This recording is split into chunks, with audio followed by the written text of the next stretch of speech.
छत्तीसगढ़ की राजधानी रायपुर में नशा करके वाहन चलाने वाले लोगों पर लगातार पुलिस की कार्रवाई जारी है। देखिए, यातायात पुलिस राजधानी रायपुर के विभिन्न चौक चौराहों पर समय समय पर नशे में वाहन चलाने वालों के ऊपर तत्काल कार्रवाई कर रही है। वाहन जो है जब्त किया जा रहा है। 10,000 का एमपी एक्ट के तहत कार्रवाई यहां पर की जा रही है। यातायात एसएम एसडीपी विवेक शुक्ला ने जानकारी दी है और कहा है अब तक 3,000 से ज्यादा नशेड़ी वाहन चालकों के ऊपर ये कार्रवाई हो चुकी है। उनका कहना है कि इस प्रकार के लापरवाह और शराब पीकर वाहन चलाने वालों के ऊपर लगातार कार्रवाइयां जारी रहेगी, क्योंकि उनके वजह से सड़क पर यात्रा मार्ग वाले जो करने वाले जो लोग हैं, अन्य लोग जो हैं वो परेशान होते हैं, जिस वजह से बड़ी कार्रवाई लगातार की जा रही है। उन्होंने आमजन से भी ऐसे में अपील की कि नशे में वाहन चलाकर अपनी ओर जो है ध्यान रखें, नशे में वाहन ना चलाएं और दूसरों की जिंदगी से ना खेलें। आपको सुनाते हैं उन्होंने क्या कुछ कहा। छत्तीसगढ़ की राजधानी रायपुर में पुलिस कमिश्नरेट लागू होने के बाद लगातार नशेड़ी वाहन चालकों पर कार्रवाई हो रही है। हमारे साथ ट्रैफिक के एडिशनल डीसीपी, उनसे बात करेंगे। सर, 23 जनवरी 2026 को जो है पुलिस कमिश्नरेट लागू हुआ था, उसके बाद अब तक कुल कितनी कार्रवाइयाँ हो चुकी हैं नशेड़ी वाहन चालकों पर? इन 3 महीनों में लगभग जो है 3,000 के ऊपर हमने कार्रवाइयाँ की हैं और आगे भी हमारी कार्रवाई जारी रहेगी। ये रायपुर के किस इलाके में सबसे ज़्यादा नशेड़ी वाहन चालक मिल रहे हैं?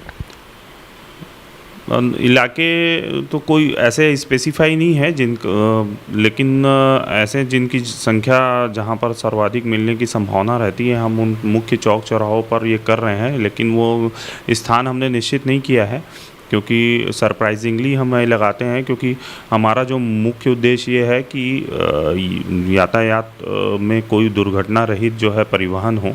इसको लेकर ही हमने ड्रंकन ड्राइविंग पर हमारी ये कार्रवाइयाँ की जा रही है। सर, ये जो कार्रवाइयाँ हो दिन में भी हो रही है कि सिर्फ रात में ही कार्रवाइयाँ चल रही हैं? ड्रंकन ड्राइविंग ज़्यादातर अमूमन रात में ये दिखता है कि रात में ही लोग गाड़ी शराब पीकर गाड़ी चलाते हैं, इसलिए हमारी मैक्सिमम कार्रवाइयाँ जो हैं शाम को ही होती हैं। ये क्या कुछ ऐसी कार्रवाइयाँ भी हुई हैं कि किसी का लाइसेंस निरस्त हुआ हो वाहन जब, तो ऐसे भी कुछ कार्रवाई देखने को मिली क्या? जी हाँ, हम जितनी भी ड्रंकन ड्राइविंग पे हम कार्रवाई कर रहे हैं एमवी एक्ट 185 के प्रावधान के तहत, उसमें यह भी प्रावधान है कि वो लाइसेंस निलंबन किया जाता है। उस आधार पर हम लाइसेंस निलंबन की कार्रवाई भी इन नशेड़ी वाहन चालकों पर कर रहे हैं। ये जनता से भी क्या अपील करना चाहेंगे कि वो नशे में वाहन न चलाए, इसको लेकर? मेरी आपके चैनल के माध्यम से अपील है कि जो भी व्यक्ति यातायात नियमों का पालन करते हुए घर से निकलता है, या उसका अधिकार है कि वह सकुशल घर पहुंचे, और ऐसे नशेड़ी वाहन चालक जो ड्रिंक करके गाड़ी चलाते हैं, वो ना केवल अपनी जान खतरे में डालते हैं अपितु उस व्यक्ति की भी जान खतरे में डालते हैं जो यातायात के नियमों का पालन करते हुए घर से निकलता है, और इस आशा और विश्वास के साथ कि सामने वाला भी जो है वो इन नियमों का पालन कर रहा है।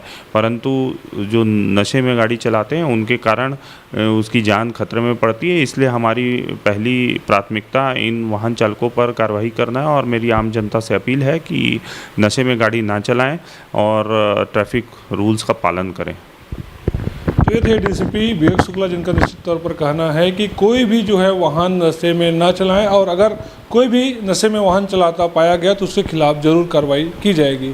कैमरामैन योगेंद्र साहू के साथ प्रमोद मिश्रा, सुदर्शन न्यूज़ रायपुर, छत्तीसगढ़। तो सुदर्शन, छत्तीसगढ़ आप देख रहे थे। ऐसी खबरों के लिए लगातार जुड़े रहिए हमारे साथ।